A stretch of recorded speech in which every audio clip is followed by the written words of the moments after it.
Students, our next topic is singular solution of ordinary differential equation. Students, सबसे पहले singular solution क्या होता है?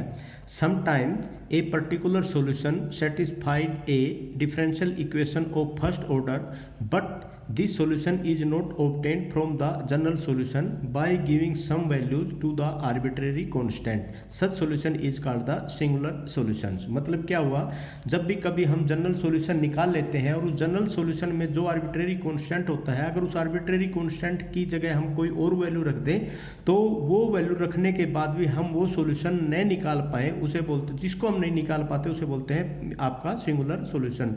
दूसरी डेफिनेशन इसकी क्या हो सकती है students? A singular solution which does not contains arbitrary constant and not obtained from the general solution by giving some values to the arbitrary constant is called a singular solution. तो मैं इसकी एक students आपको एक examples के रूप में इसको समझाना चाहूँगा. यहाँ पर मान लिया आपके पास एक एग्जाम्पल आपने ले लिया और उस एग्जाम्पल्स में आपने मान लिया एक इक्वेशन ले लो. चलो यहाँ पर आपने मान लिया एक इक्वेशन ले ली और वो इक्वेशन ले ली y dash square equal to 4y ले लिया. मान लिया दिस, ये आपके पास एक डिफरेंशियल इक्वेशन है, differential equation of higher order आप इसको ले लेते हैं. तो इसके अंदर स्टूडेंट अब इसकी जगह क्या हो जाएगा, ये क्या होता है dy बाई डी एक्स, तो ये dy बाई डी एक्स और इसका क्या हो जाएगा स्क्वायर इजिकल टू क्या हो जाएगा 4y. तो यहाँ पर आप ये कह सकते हैं स्टूडेंट, इसकी जगह आप क्या लिख सकते हैं पी स्क्वायर माइनस में 4y इजिकल टू क्या हो जाएगा 0. अब देखो यहाँ पर जब आप इसका जनरल सॉल्यूशन निकालते हैं स्टूडेंट, तो जनरल सॉल्यूशन इसका क्या हो जाएगा dy बाई डी एक्स. तो यहाँ पर आप निकाल सकते हैं p की वैल्यू क्या हो जाएगी, p इजिकल टू क्या हो जाएगा 2 रूट वाई. तो dy बाई डी एक्स क्या हो गया 2 रूट वाई हो गया. अब इसको सेपरेशन ऑफ वेरिएबल्स कर लेंगे, dy बाई आप क्या कर लेंगे root y equal to 2 dx आ जाएगा.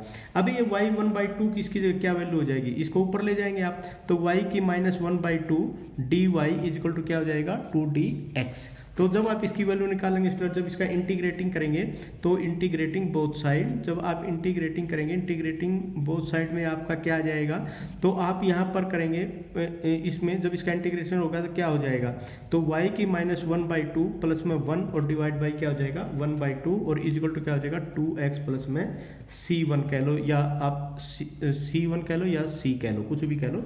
तो यहाँ पर जो ये क्या हो जाएगा ऊपर चला जाएगा, तो ऊपर चला जाएगा तो क्या हो जाएगा, ये हो जाएगा आपका y की पावर 1/2 प्लस आएगा, तो ये ऊपर ये इधर चला जाएगा. चलो इधर ले लो आप. तो जब भी मान लिया यहाँ पर 1/2, ये 1/2 इधर जाके क्या हो जाएगा मल्टीप्लाई हो जाएगा, तो इसका क्या हो जाएगा, तो यहाँ पर लिख देंगे y की power 1/2 equal to x plus में क्या हो जाएगा 2c1 ले लो इसको 2c1. तो इसकी आप क्या सकते हैं y की power 1/2 equal to x plus में c. तो आप ये कह सकते हैं कि ये आपके पास क्या आ गया, एक जनरल सॉल्यूशन आ गया. अब देखो स्टूडेंट्स, यहाँ पर जो आपके पास एक जनरल सॉल्यूशन आया, आप इसको क्या लिख सकते हैं, इसको लिख सकते हैं y equal to x plus में c का whole square. This is general solution. जो ये जनरल सॉल्यूशन हो गया. अब देखो ये तो इसका जनरल सॉल्यूशन हो गया. अब इस इक्वेशन का जो है इस डिफरेंशियल, जो ये डिफरेंशियल इक्वेशन आपके पास ये दे रखी थी, ये डिफरेंशियल इक्वेशन, अब मैं यहाँ पर करता हूँ इस डिफरेंशियल इक्वेशन का आपके पास y xi का आपने लिया y x equal to 0 is also the solution of differential equation. इस डिफरेंशियल इक्वेशन का ये भी आपका एक सॉल्यूशन है. तो क्योंकि यहाँ पर y डैश x क्या हो जाएगा, y डैश x भी आपका क्या हो जाएगा 0 हो जाएगा. जब आप इसका y डैश x का, जब ये इसका yx इस डिफरेंशियल इक्वेशन का yx भी इस डिफरेंशियल इक्वेशन का आप ये कह सकते हैं कि yx इजिकल टू 0 भी इसका एक सॉल्यूशन है. और y डैश x क्या हो जाएगा 0. तो अगर आप इसकी वैल्यू इसके अंदर रखेंगे तो 0 इजिकल टू 0, तो इसका मतलब क्या है, ये सेटिस्फाई कर रहा है, तो इसका मतलब ये इसका एक सॉल्यूशन है. लेकिन क्या ये सॉल्यूशन हम इस सॉल्यूशन में c की वैल्यू कुछ भी रखने के बाद हम निकाल सकते हैं, तो हम नहीं निकाल सकते. We can not obtain this solution two ले लो, this solution two from solution 1, ये सॉल्यूशन 1 ले लो by putting some value of of arbitrary constant. जब आप इसकी जो कोई भी वैल्यू रखे बगैर अगर इसको नहीं निकाल, वैल्यू अगर कोई रख देते हैं फिर भी इसकी वैल्यू नहीं आती, इसकी ये नहीं हम निकाल पाते, तो इसलिए हम इसको कहेंगे ये आपका क्या है, ये एक सिंगुलर सॉल्यूशन है। तो आप ये कह सकते हैं कि therefore y x is the singular solution, y x is equal to 0 is the singular solution. तो ये सिंगुलर सॉल्यूशन का मतलब ये होता है स्टूडेंट, जिस जनरल सॉल्यूशन में अगर कांस्टेंट की हम कोई वैल्यू रख दें, उसके बाद रखने के बाद भी वो सॉल्यूशन हमें प्राप्त नहीं करे, तो वो सॉल्यूशन आपका क्या होगा, that will be your singular solution. तो इसी प्रकार आप यहाँ पर कह सकते हैं कि भाई ये इसका सिंगुलर सॉल्यूशन नहीं है। सिंगुलर सॉल्यूशन एक्चुअली क्या है कि सिंगुलर सॉल्यूशन एक इनवलप होता है, मैं यहाँ पर लिख देता हूँ, सिंगुलर जो एक्चुअली सिंगुलर सॉल्यूशन क्या होता है, singular solution is an envelope.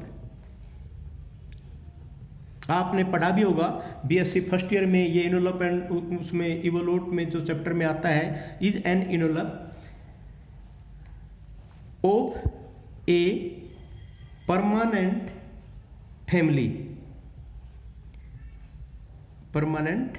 Family, किसी भी परमानेंट फैमिली का ये एक इनवलप होता है, विच will touch all the curve of किसका, जनरल सॉल्यूशन का। जनरल सॉल्यूशन के हर एक कर्व को वो हर एक पॉइंट पे एट ईच पॉइंट, वो हर एक पॉइंट को हर ईच पॉइंट पे उसको कवर करेगा, तो उसे सिंगुलर सॉल्यूशन एक्चुअली क्या है, it is a envelope of a permanent family which will touch all the curve of the general solution at each point. चलो ये तो बाद की बातें हैं, इस पे हम इतना डिटेल में नहीं जाएंगे, लेकिन जनरल सॉल्यूशन आई थिंक आपको समझ में आ गया होगा कि भाई जनरल सॉल्यूशन क्या होता है। एक एग्जांपल मैं और लेके आपको समझा देता हूँ ताकि आपको जनरल सॉल्यूशन में कोई डिफिकल्टी ना आए स्टूडेंट। उसके बाद फिर हम क्वेश्चन करेंगे। तो स्टूडेंट एक चीज़ मान के चलो, मान लिया कोई भी आप यहाँ पर एक चीज़ मान लो, कोई भी हम मान ले क्वेश्चन ले लेते हैं, हम क्वेश्चन ले लेते हैं कि भाई मान लो एक इक्वेशन सर्कल की इक्वेशन है, और हम उस सर्कल की इक्वेशन में मान लेते हैं जिसका रेडियस 3 है। सर्कल की इक्वेशन हम मान लेते हैं, और उसका जो रेडियस है वो क्या है, रेडियस आपके पास क्या है, रेडियस इज 3, ठीक है। तो उसका एक्स एक्सिस पे उसका सेंटर है, तो उसकी इक्वेशन क्या होगी, मान लिया ये हो गया आपके पास, ये हो गया, और ये एक एक्स एक्सिस पे सेंटर मान ले A0 पे सेंटर है, और उसका रेडियस आप मान लेते हैं, उसका रेडियस आप 3 मान लेते हैं। मान ले ये यहाँ से 3 सेंटीमीटर है, और यहाँ से आप ये कह सकते हैं कि ये 3 सेंटीमीटर है, तो इसको एक यहाँ पर एक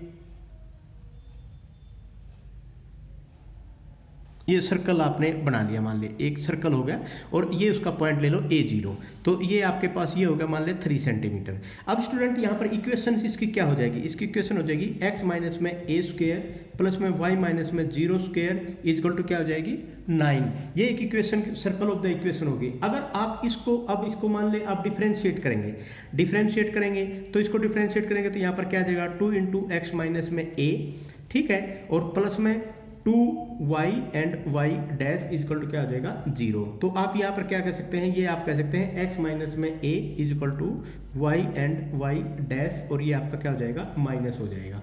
तो आप यहाँ पर स्टूडेंट अब इस जो x माइनस a की वैल्यू है इसके अंदर रख देंगे, तो ये क्या हो जाएगा आपके पास y और y डैश का स्क्वायर और प्लस में y स्क्वायर इजकल टू आपका क्या हो जाएगा a। तो यहाँ पर जो ये आपके पास आया है a को आप यहाँ पर एलिमिनेट, क्योंकि इसके अंदर हम a को एलिमिनेट करना चाहते हैं, a को एलिमिनेट कर दिया, यहाँ पर ये इक्वेशन आपके पास आ गई। अब ये इक्वेशन आने के पास आपके पास क्या होगा स्टूडेंट, इसको आप जब इसका स्क्वायर करेंगे तो यहाँ पर क्या हो जाएगा y स्क्वायर और y डैश का स्क्वायर प्लस में y स्क्वायर और इक्वल टू क्या हो जाएगा 9 था यहाँ पर, तो ये 9 हो गया। तो अब इसमें y स्क्वायर को आप बाहर निकालो तो यहाँ पर क्या हो गया y डैश का स्क्वायर प्लस में 1 और इक्वल टू क्या आ गया 9। अब ये जो आपके पास क्या आ गई स्टूडेंट, ये एक डिफरेंशियल इक्वेशन आ गई। आप इसको मान लेते हैं नंबर 1, तो आप लिख सकते हैं विच इज ए डिफरेंशियल इक्वेशन। अब यहां पर एक चीज का आपने ध्यान देना है, आपके पास ये एक डिफरेंशियल इक्वेशन है। ये डिफरेंशियल इक्वेशन किससे आपने निकाली है? आपने निकाली है इससे। इसका मतलब इस डिफरेंशियल इक्वेशन का सॉल्यूशन क्या है? ये है। समझ में आया? इस डिफरेंशियल इक्वेशन का सॉल्यूशन क्या है? ये है। अब यहाँ पर देखो, मान लेते हैं हम yx इजिकल टू आप ले लेते हैं 3। अब क्या, अब आप ये देखेंगे yx इजिकल टू 3, क्या ये yx इजिकल टू 3 इससे निकाला जा सकता है? मतलब इससे निकाला जा सकता है। तो आपने यहाँ पर देखो, अब यहाँ पर एक चीज देखेंगे कि भाई y square is equal to, जो इक्वेशन आपके आई थी 9 माइनस में x माइनस में a का स्क्वायर आ गया, तो y की वैल्यू क्या आ जाएगी? इसका इंटीग्रेशन और 9 माइनस इसका स्क्वायर रूट और x माइनस में a का क्या हो जाएगा? ये आ गया। अब यहाँ पर a की वैल्यू चाहे आप कुछ भी ले लो, ये इस a की वैल्यू चाहे आप कुछ भी ले लो, लेकिन आप इसमें yx इक्वल टू 3 नहीं निकाल सकते। इसमें a की वैल्यू चाहिए आप कुछ भी ले लो, क्योंकि ये जो है ना, ये आपको पता है ये भी एक इस इक्वेशन का ये भी एक सॉल्यूशन है। yx equal to 3, yx equal to 3, तो y डैश x क्या हो जाएगा आपका? देखो yx इक्वल टू 3 में अगर आप ले लेंगे तो यहाँ ये y, इसका मतलब ये भी yx है और ये y डैश x है, तो y डैश x क्या हो जाएगा? y डैश x क्या हो जाएगा आपका? 0। तो इसका मतलब इसका इक्वेशन का यहाँ पर अगर इसमें पुट करेंगे तो ये क्या आ जाएगा? 9 माइनस में 9। तो इसका मतलब ये जो है इसका एक सॉल्यूशन है। लेकिन क्या ये सॉल्यूशन इस सॉल्यूशन में, इस डिफरेंशियल इक्वेशन का सॉल्यूशन ये है? तो क्या हम इस a की वैल्यू में, जो हमने इस इक्वेशन से हमने ये इक्वेशन बनाई, क्या हम इस a की जगह पे कोई वैल्यू रख के क्या yx इक्वल टू 3 हम निकाल सकते हैं? नहीं निकाल सकते। तो इसका मतलब ये हुआ कि yx इक्वल टू 3 a का सॉल्यूशन तो है, लेकिन इसको हम इससे नहीं निकाल सकते। तो आप ये कह सकते हैं yx equal to 3 is a solution of differential equation, but it cannot be obtained from a solution, from the general solution, जो general solution by putting the value of ए की वैल्यू कोई भी पुट करने से आप ये सॉल्यूशन आप yx equal to 3 नहीं निकाल सकते। तो इसका मतलब ये हुआ कि ये जो yx इक्वल टू 3 है, therefore yx equal to 3 is singular solution. तो ये आपका क्या होगा? ये आपका होगा सिंगुलर सॉल्यूशन, और ये आपका क्या होगा? ऊपर वाला ये होगा आपका जनरल सॉल्यूशन। तो स्टूडेंट, आई होप आपको ये सिंगुलर सॉल्यूशन और जनरल सॉल्यूशंस की बात आपको समझ में आ गई होगी। ठीक है। अब यहाँ से जो चीज़ आप नेक्स्ट जो हम करने जा रहे थे, ये मैंने आपको यहाँ इस पर समझा दिया। अब जो नेक्स्ट चीज़ जो स्टूडेंट हम करने जा रहे थे वो है हमारा डिस्क्रिमिनेंट। अब डिस्क्रिमिनेंट क्या होता है स्टूडेंट, ये मैं आपको बताऊंगा। यहाँ पर देखो डिस्क्रिमिनेंट में, द डिस्क्रिमिनेंट मान लिया कोई भी क्वाड्रेटिक इक्वेशन है, ए एक्स स्क्वायर प्लस में बी एक्स प्लस में c equal to 0 is b square minus में 4ac, ये इसका डिस्क्रिमिनेंट है। अगर ये डिस्क्रिमिनेंट 0 हो जाता है, तो अगर ये डिस्क्रिमिनेंट 0 होता है तो इक्वेशंस के कितने रूट होंगे? 2 रूट्स होंगे, और वो इक्वल रूट्स होंगे। But if the equation is of the higher degree, अगर ये 2 से ज़्यादा डिग्री की इक्वेशन है, तो conditions of the 2 equal root is obtained by eliminating x between fx equal to 0 and f dash x equal to 0। तो इसका मतलब जो हमें 2 रूट, जो इसके रूट निकालने हैं, वो हम एलिमिनेट करेंगे x को, और fx इक्वल टू x को, एलिमिनेटिंग x किस किस के बीच में? fx इक्वल टू 0 और f dash x equal to 0, उनके बीच में x को एलिमिनेट करके जब हम उसका डिस्क्रिमिनेंट निकालेंगे, अगर आपके हायर डिग्री इक्वेशन है तो स्टूडेंट यहाँ पर अब देखो, यहाँ पर आप निकालेंगे, एक तो p डिस्क्रिमिनेंट होता है, एक होता है आपका c डिस्क्रिमिनेंट। तो यहाँ पर p डिस्क्रिमिनेंट और c डिस्क्रिमिनेंट के हम निकालेंगे यहाँ पर। अब p डिस्क्रिमिनेंट क्या है स्टूडेंट? ये एक डिफरेंशियल इक्वेशन में एक रिलेशन है। ये p डिस्क्रिमिनेंट एक्चुअली क्या है? p डिस्क्रिमिनेंट और c डिस्क्रिमिनेंट ये आपके एक रिलेशंस हैं, और इस रिलेशंस को अब हम यहाँ पर करेंगे। मान लिया आपने एक इक्वेशन ले ली, p का मतलब क्या होता है? dy by dx। अब यहाँ पर देखो आप fx y p equal to 0 be the differential equation and its solution is five x y c equal to 0 where c is arbitrary constant. p की जगह ही c रखने से आपका ये सॉल्यूशन आया। ये वैसे भी आपने पता ही है, क्लेरेट्स इक्वेशन के अंदर p की जगह c रखने पर इसका आपका सॉल्यूशन आता है। फिर भी यहाँ पर अब देखो, सबसे पहले इस इक्वेशन को तो हम with respect to p differentiate करेंगे और इस इक्वेशन को with respect to c differentiate करेंगे। तो 1 बाई 1 ले लेंगे, इसमें पहले 2 को ले लिया, कोई बात नहीं, differentiating with respect to c मान लिया। इसका करने के बाद इसका सॉल्यूशन ये आ गया और हम इसको लिख सकते हैं curly phi by curly c is equal to 0। इसी प्रकार इसको लिख देंगे curly f by curly p is equal to curly f by curly p is equal to 0। Curly phi by curly c भी आपने निकाल लिया, करली f बाई करली p भी निकाल लिया। अब p डिस्क्रिमिनेंट तो आपने इस एफ एक्स वाई पी से और करली एफ बाई करली पी से, इसको पी को एलिमिनेट करने से आएगा 1 और 4 को, और जो सी डिस्क्रिमिनेंट है इसके और इसके अंदर से सी को एलिमिनेट करने से आएगा फाई एक्स वाई सी से और करली फाई बाई करली सी से सी एलिमिनेट करेंगे और इससे दोनों से हम पी एलिमिनेट करेंगे तो पी इन डिस्क्रिमिनेंट आ जाएगा और इनसे जब हम सी करेंगे तो यहाँ से सी डिस्क्रिमिनेंट आ जाएगा। तो अब इस चीज़ का आपने यहाँ पर स्टूडेंट ध्यान देना है, p discriminant is obtained by eliminating p between 1 and 4, c discriminant is obtained by eliminating C between 2 and 3। अब मैं एक बार जो अभी तक हमने किया है मैं उसको एक बार फिर आपको बता देता हूँ स्टूडेंट्स मोटा मोटा। अब हम उसके बाद एक्सरसाइज के क्वेश्चन करेंगे। सबसे पहले देखो डिफरेंशियल इक्वेशन है f x y p equal to 0 दिया हुआ है, उसका हम complete solution phi x y c equal to 0 निकाल लेते हैं। Find p discriminant by eliminating p between f x y p equal to 0 and curly f y curly p equal to 0। उसके बाद स्टूडेंट हम फाइंड सी कर लेते हैं, C discriminant by eliminating C between phi x y C and curly phi by curly C equal to 0। उसके बाद क्या करेंगे, eliminating a common factor of p discriminant and C discriminant which occurs once. इसमें और इसमें दोनों में common factor देखेंगे कि जो दो के दोनों में आता है। This common factor equated to 0 is the required singular solution. जो ये कॉमन फैक्टर होगा इन दोनों में उसको हम 0 को इक्वल कर देंगे और वो आपका क्या हो जाएगा, सिंगुलर सॉल्यूशन होगा। तो ये तो था स्टूडेंट आपके पास मेथड जो कि आपने याद रखना है। अब हम क्वेश्चन करेंगे जो क्वेश्चन एक्चुअली हमने करने हैं एक्सरसाइज के। ये है स्टूडेंट्स आपका एक्सरसाइज 2.6 का एक क्वेश्चन है। तो हम इस क्वेश्चन को सोल्व करेंगे। एक्स पी माइनस में y whole square is equal to p square minus 1। Find the singular solution and complete primitive of differential equation. तो स्टूडेंट इसके अंदर सबसे पहले देखो जितने भी एक्सरसाइज के क्वेश्चन है सबसे पहले उनको क्वेश्चनों में हमने जनरल सॉल्यूशन निकालना है और जनरल सॉल्यूशन निकालने के लिए आपको क्लेराउट्स इक्वेशन पढ़ी थी। क्वेश्चन को अब फॉर्म में चेंज करेंगे क्लेराउट्स फॉर्म में। उसके बाद जो पी है पी की जगह आप सी रख देंगे, वो उसका जनरल सॉल्यूशन हो जाएगा। फिर जनरल सॉल्यूशन रखने के बाद फिर हम आगे पी डिस्क्रिमिनेंट और सी डिस्क्रिमिनेंट इसके निकालेंगे स्टूडेंट। तो सबसे पहले इसी क्वेश्चन में देखो, मान लिया ये क्वेश्चन है आपके पास, आप इसको लिख सकते हैं एक्स पी माइनस में y whole square is equal to p square minus में 1। तो यहाँ पर तो आप कर सकते हैं एक्स पी माइनस में y is equal to p square minus में 1, इसका क्या हो जाएगा स्क्वायर रूट और यहाँ पर हो जाएगा प्लस माइनस। तो वाई की वैल्यू निकाल देंगे तो माइनस में एक्स पी और यहाँ पर हो जाएगा प्लस में एक्स पी और यहाँ पर प्लस माइनस में आपका क्या हो जाएगा पी स्क्वायर माइनस में 1। ये इधर आके माइनस प्लस ऊपर प्लस माइनस को तो कोई फर्क नहीं पड़ेगा स्टूडेंट। तो ये जो इक्वेशन आपके पास आ गई ना स्टूडेंट, ये जो इक्वेशन आ गई, ये इक्वेशन आपकी क्या है, देखो यहाँ पर आपके पास y is equal to x p plus में f x p f p. तो ये आपके पास क्या था, क्लेराइट्स इक्वेशन थी, तो ये उसी फॉर्म में आ गई। तो आप यहाँ पर लिख देंगे which is a Clairaut equation of form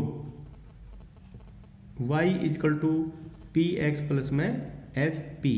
तो ये करने के बाद आप इसका मतलब सॉल्यूशन क्या होगा, सॉल्यूशन ये होगा कि आप इसकी जगह putting P is equal to C, तो आप P is equal to C रख देंगे तो y इज इक्वल टू क्या हो जाएगा, तो इसमें रख देंगे। तो स्टूडेंट्स y माइनस में एक्स पी, इसको इधर ले लो y माइनस में एक्स पी, तो इसका मतलब y माइनस में क्या हो जाएगा सी एक्स और इसका क्या हो जाएगा स्क्वायर और इज इक्वल टू क्या हो जाएगा सी स्क्वायर माइनस में 1। इसमें कोई फर्क नहीं पड़ता स्टूडेंट, सी एक्स इधर रख लो या क्योंकि स्क्वायर है। तो अब यहाँ पर ये इसको मान लेते हैं ये आपका नंबर 2 है, इसको मान लेते हैं ये आपका नंबर 1 है। विच इज कंप्लीट सॉल्यूशन या कंप्लीट प्रीमिटिव। सॉल्यूशन और प्रीमिटिव एक ही चीज होता है स्टूडेंट्स, ठीक है। तो ये सॉल्यूशन हो गया। उसके बाद अब हम इसको खोलेंगे स्टूडेंट, इसको हम खोलने के बाद क्या हो जाएगा आपके पास वाई स्क्वायर प्लस में C square x square minus 2c x y और इजकल टू क्या हो जाएगा सी स्क्वायर और माइनस में 1। तो इसको भी आप सी स्क्वायर को इधर ले आएंगे तो यहाँ पर क्या देखो इसमें से